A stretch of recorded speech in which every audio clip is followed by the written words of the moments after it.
குடும்பம் ஒரே நேரத்தில் அதிபர் பதவியையும் பிரதமர் பதவியையும் நிதி அமைச்சர் பதவியையும் சபாநாயகர் பதவியையும் தனது கைகளில் பிடித்து நாட்டை ஆண்டது.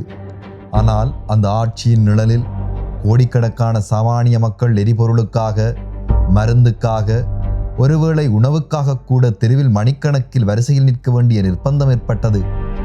நாட்டின் கஜானா மிகவும் குறைந்தது. பொறுத்திருந்த மக்கள் ஒரு நாள் பொங்கி எழுந்து அறக்கலை ஆர்ப்பாட்டம் செய்தனர். அதிபர் நாட்டை விட்டு தப்பியோடினார். அது அன்றைய வரலாறு. ஆனால் இன்று நடப்பது வேறு. $2.3 பில்லியன் சர்வதேச ஏர்பஸ் ஊழல், அதிபரிடம் நேரடியாக கையளிக்கப்பட்டதாக கூறப்படும் $60 மில்லியன் லஞ்சம், அரசு நிலத்தில் சட்டவிரோதமாக கட்டிய கட்டிடத்திற்கு கோடிக்கணக்கில் நஷ்டஈடு பறித்த வழக்கு, இதையெல்லாம் வாக்குமூலமாக சொன்ன முக்கிய சாட்சி சில நாட்களில் மர்மமான முறையில் உயிரிழந்தது. சசீந்திரா கைதானது. ஜோசித ராஜபக்ஷ கைதாகியது. சமீந்திரவுக்கு கைது வாரண்ட் பிறப்பிக்கப்பட்டது. மகிந்த விசாரணைக்கு அழைக்கப்பட்டது. ஒரு காலத்தில் இலங்கையில் யாரும் தொட முடியாத அளவுக்கு வல்லமையோடு திமிரி நின்ற இந்த வம்சம் இன்று நீதிமன்றத்தில் பதில் சொல்ல வேண்டிய நிர்பந்த நிலையில் நிற்கின்றது. இது உண்மையான நீதியா? இது ஆட்சி மாற்றத்தின் பழிவாங்கலா? இல்லை இந்த வழக்குகளுக்கு அப்பால் இன்னும் புதைக்கப்பட்ட உண்மைகள் இருக்கின்றனவா என்பதை ஆதாரங்களுடனும் ஆவணங்களுடனும் எந்த பக்கமும் சாயாத நேர்மையான அரசியல் பகுப்பாய்வுடன் இன்று எனது பார்வை நிகழ்ச்சியில் உங்களுக்கு முன் வைக்க இருக்கின்றோம். கடைசி வரை பாருங்கள். ஏனென்றால் இந்த வீடியோவின் இறுதிக் கேள்வி உங்களை நீண்ட நேரம் யோசிக்க வைக்கும்.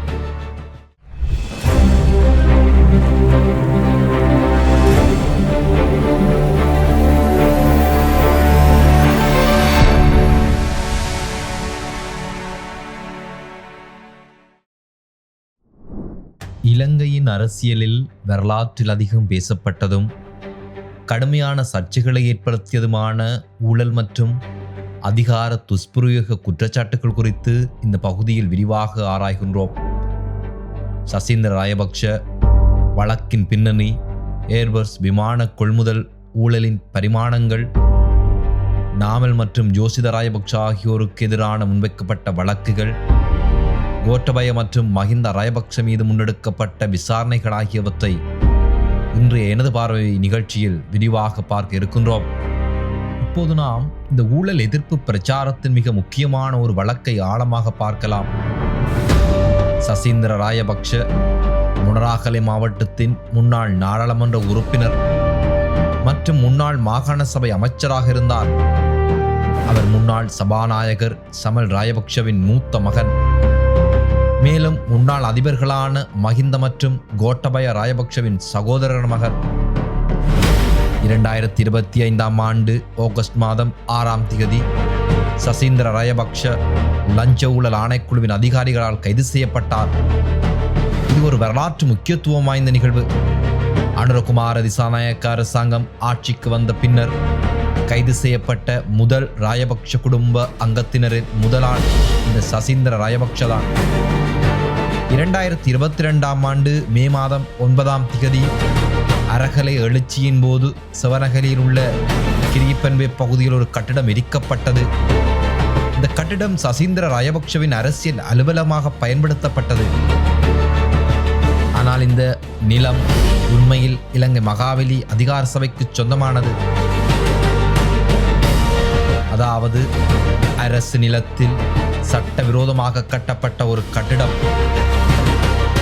இந்த சேதம் ஏற்பட்டதற்கு நஷ்டஈடு கோரிய போது அரசு அதிகாரிகள் ஆரம்பத்தில் இந்த கோரிக்கையை நிராகரித்தனர்.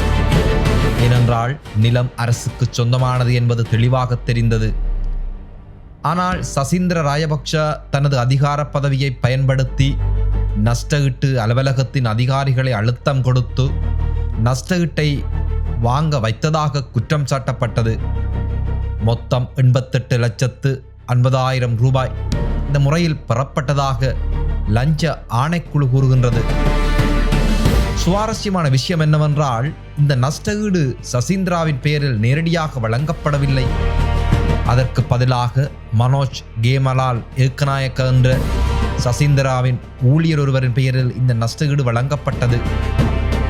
மேலும் மகாவலி அதிகார சபையின் முன்னாள் பொதுப்பணிப்பாளர் கீர்த்தி பண்டார கொடகம வலய மண்டலத்தின் வசிப்பிட மேலாளர் உட்பட பல அதிகாரிகளை இந்த ஏகநாயக்காவின் பேரில் அனுமதி வழங்க அழுத்தம் செலுத்தியதாக குற்றம் சாட்டப்பட்டார். 2026ஆம் ஆண்டு ஜூன் 19ஆம் தேதி லஞ்ச ஊழல் ஆணைக்குழு கொழும்பு உயர் நீதிமன்றத்தில் இந்த வழக்கில் முழுமையான குற்றப்பத்திரிகையை தாக்கல் செய்தது.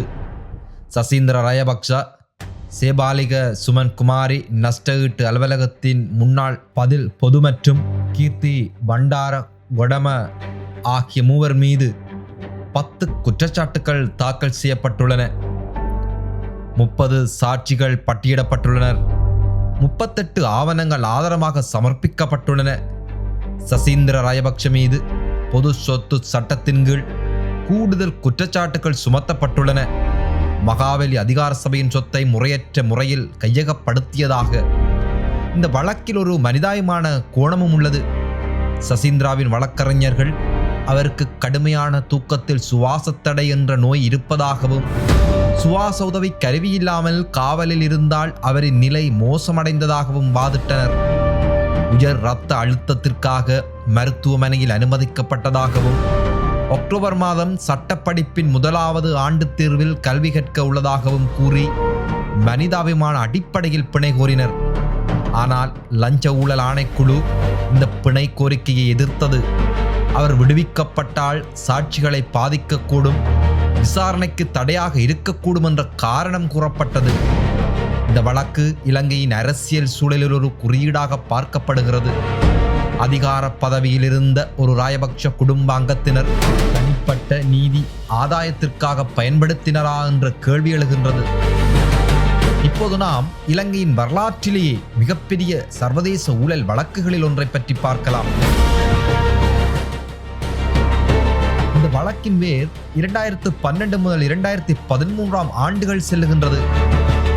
அப்போது மஹிந்த ராயபக்ஷ அதிபராக இருந்த காலத்தில் ஸ்ரீலங்கன் ஏர்லைன்ஸ் நிறுவனத்தின் தலைமை நிர்வாக அதிகாரி கபில சந்திரசேனவின் தலைமையில் ஏர்பஸ் நிறுவனத்திடமிருந்து 10 விமானங்களை வாங்க ஒரு பெரிய ஒப்பந்தம் கையெழுத்தானது. இந்த ஒப்பந்தத்தின் மொத்த மதிப்பு $2.3 பில்லியன். பழைய விமானங்களை மாற்றி விமான நிறுவனத்தை நவீனப்படுத்தும் நோக்கத்துடன் இந்த ஒப்பந்தம் செய்யப்பட்டது. ஆனால் இது பின்னாளில் ஒரு பெரும் சர்வதேச லஞ்ச ஊழல் வழக்காக வெளிப்பட்டது. பிரிட்டனின் தீவிர மோசடி அலுவலகம் உள்ளிட்ட சர்வதேச புலனாய்வு அமைப்புகள் ஏர்பஸ் நிறுவனம் உலகம் முழுவதும் லஞ்சம் வழங்கியதாக உறுதி செய்தன. இதன் விளைவாக 2020ஆம் ஆண்டில் ஏர்பஸ் நிறுவனம் பிரிட்டன், பிரான்ஸ், அமெரிக்கா ஆகிய நாடுகளில் €3.6 பில்லியன் அபராதம் செலுத்த வேண்டிய கட்டாயம் ஏற்பட்டது. இலங்கையும் இந்த உலகளாவிய லஞ்ச வலையமைப்பில் முக்கிய நாடுகளில் ஒன்றாக பெயரிடப்பட்டது. சந்திரசேனவின் மனைவியின் நிறுவனம் ஒரு போலி நிறுவனமாக பயன்படுத்தப்பட்டு $2 மில்லியன் பணம் இந்த ஏர்பஸ் ஒப்பந்தத்துடன் தொடர்புடைய ஒரு பரிவர்த்தனையில் பெறப்பட்டதாக பிரிட்டன் நீதிமன்ற ஆவணங்கள் வெளிப்படுத்தின. 2020ஆம் ஆண்டு பிப்ரவரியில் சந்திரசேனவும் அவரின் மனைவியும் முதன்முறையாக கைது செய்யப்பட்டனர். ஆனால் இந்த வழக்கு கோவிட் தொற்று நோய் மற்றும் பொருளாதார நெருக்கடியால் முன்னேற்றமின்றி நின்று போனாலும் 2026ஆம் ஆண்டில் தான் இந்த வழக்கு மீண்டும் தீவிரமாக புத்துயிர் பெற்றது. 2026ஆம் ஆண்டு மார்ச் 12ஆம் தேதி கபில சந்திரசேன மீண்டும் கைது செய்யப்பட்டார். இந்த முறை $2 மில்லியன் லஞ்சத்தை கோரி பெற்றதாக குற்றம் சாட்டப்பட்டார். வரலாற்றில் முக்கியமான திருப்பம் இந்த வழக்கில் இங்குதான் நடந்தது. சந்திரசேன லஞ்ச ஆணைக்குழுவிடம் ஒரு அதிர வைக்கும் வாக்குமூலத்தை கொடுத்தார். அவர் கூறியதாவது, $60 மில்லியன், அதாவது அந்த நேரத்தில் சுமார் $4,60,000 3 தவணைகளாக முன்னாள் அதிபர் மஹிந்த ராயபக்ஷவுக்கு வழங்கப்பட்டதாகவும், $20 மில்லியன் அப்போதைய விமான போக்குவரத்து அமைச்சர் பிரியங்க ஜெயரத்னவுக்கு வழங்கப்பட்டதாகவும் அவர் கூறியிருந்தார். மேலும் சமீந்திர ராயபக்ஷ, சமல் ராயபக்ஷவின் மகன் மற்றும் ஸ்ரீலங்கன் ஏர்லைன்ஸின் முன்னாள் வாரிய அங்கத்தினர் அவரின் கணக்கிற்கும் சுமார் $1,60,000 சிறிய தொகைகள் மாற்றப்பட்டதாக குற்றம் சாட்டப்பட்டது. இந்த வாக்குமூலம் வெளியான பின்னர் சந்திரசேன ஒரு அதிரடி நடவடிக்கை எடுத்தார்.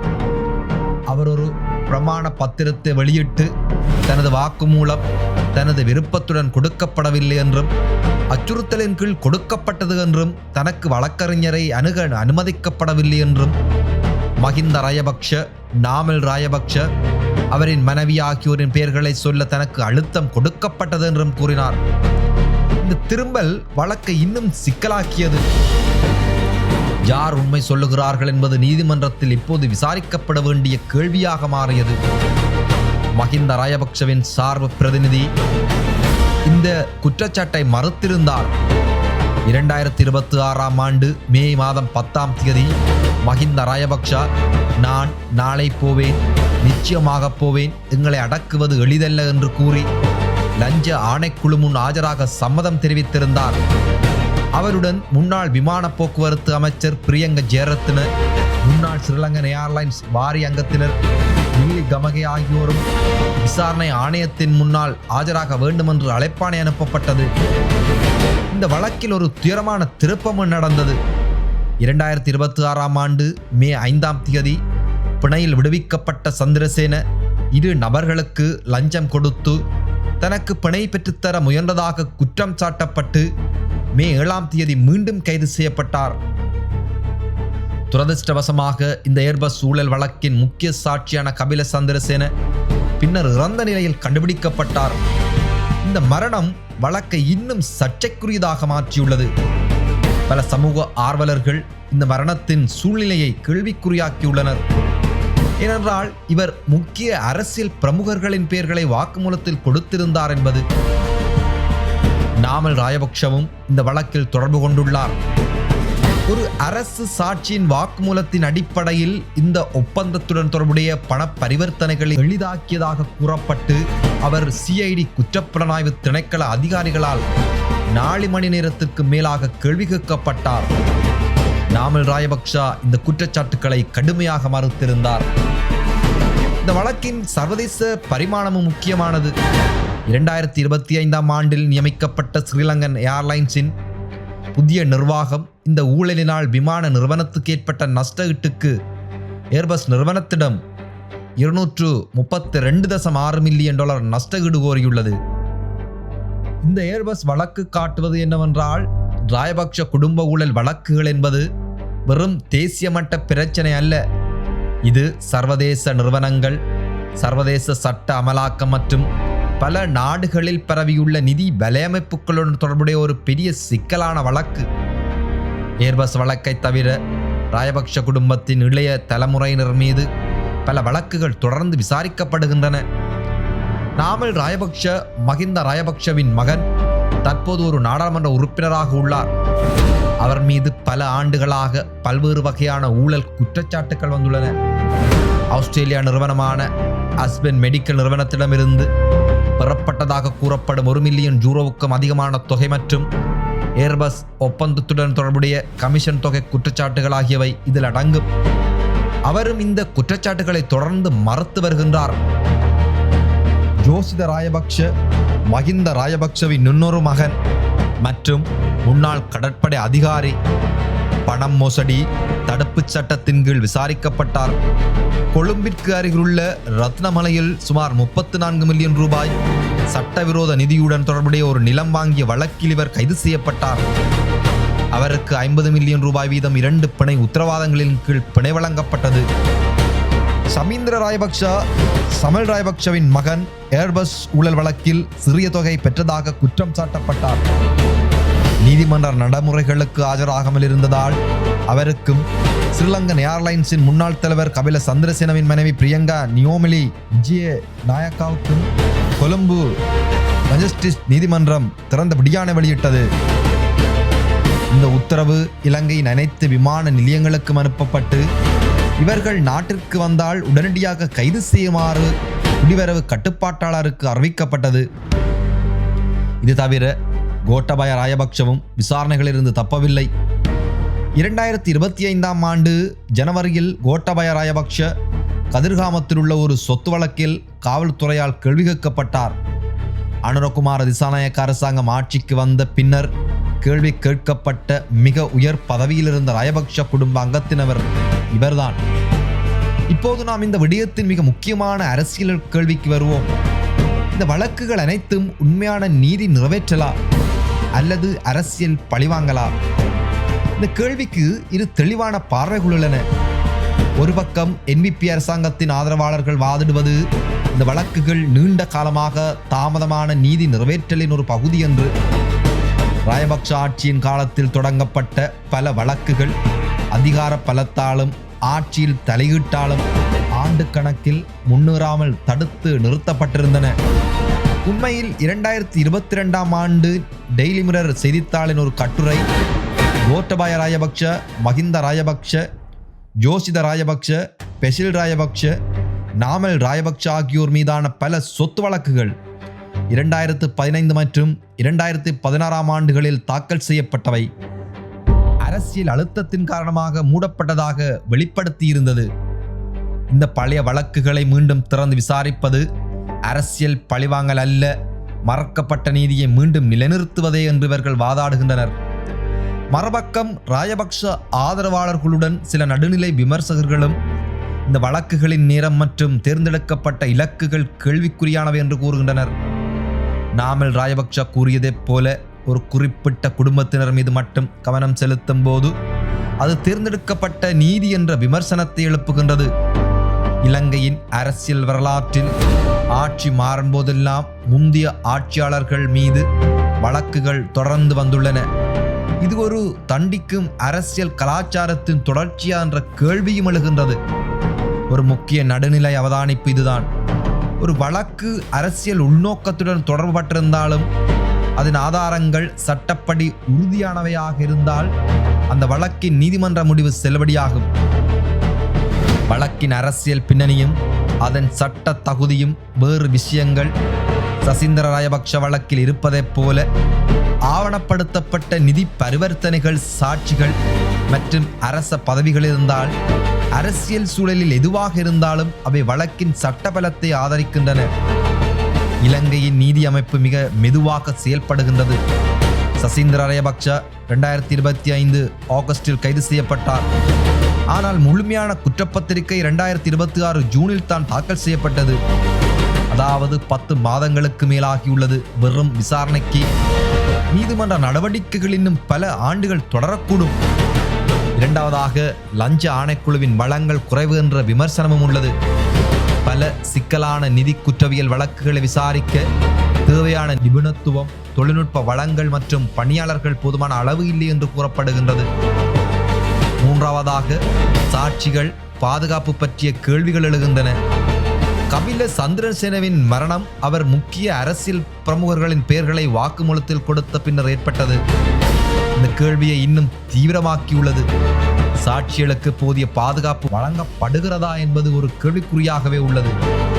நாலாவதாக, இந்த வழக்குகள் முடிவுக்கு வரும் வரை அரசியல் கட்சிகள் இவற்றை தங்கள் தேர்தல் பிரச்சாரத்திற்கு பயன்படுத்தும் அபாயம் உள்ளது.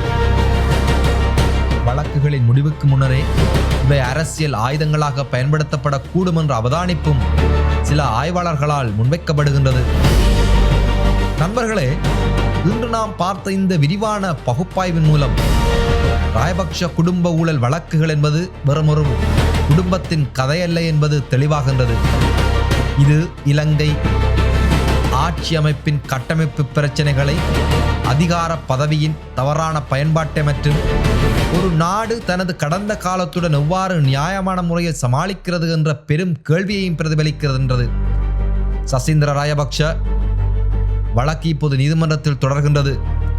ஏர்பஸ் ஊழல் வழக்கு இன்னும் சிக்கலாகி வருகின்றது. முக்கிய சாட்சி ஒருவர் இறந்துவிட்ட நிலையில் இந்த வழக்கு எப்படி முன்னேறும் என்பது இன்னும் தெளிவாக தெரியவில்லை. நாமல் ராயபக்ஷ, ஜோசித ராயபக்ஷ, சமீந்திர ராயபக்ஷ ஆகியோர் மீதான வழக்குகளும் தொடர்ந்து விசாரிக்கப்படுகின்றன. இந்த அனைத்து வழக்குகளும் இறுதியில் என்ன முடிவை அடையும் என்பது இன்னும் தெளிவாக தெரியவில்லை. ஆனால் ஒரு விடயம் உறுதி, ஒரு காலத்தில் வல்லமை பெற்றிருந்த ஒரு அரசியல் வம்சம் இப்போது நீதிமன்றங்களில் தங்கள் செயல்களுக்கு பதில் சொல்ல வேண்டிய நிலையில் உள்ளது. இது இலங்கையின் ஆட்சி கட்டமைப்பில் ஏற்படும் உண்மையான மாற்றத்தின் அடையாளமா அல்லது வெறும் அரசியல் சுழற்சியின் ஒரு கட்டமா என்பதை வரும் ஆண்டுகளில் இந்த வழக்குகளின் முடிவை தீர்மானிக்கும். நீதி தாமதமானாலும் அதன் இறுதி முடிவு என்ன என்பதைத்தான் இலங்கை மக்கள் இப்போது ஆவலுடன் எதிர்நோக்கி இருக்கிறார்கள். மீண்டும் மற்றொரு காணொளி வழியாக உங்களை சந்திக்கும் வரை நன்றி, வணக்கம்.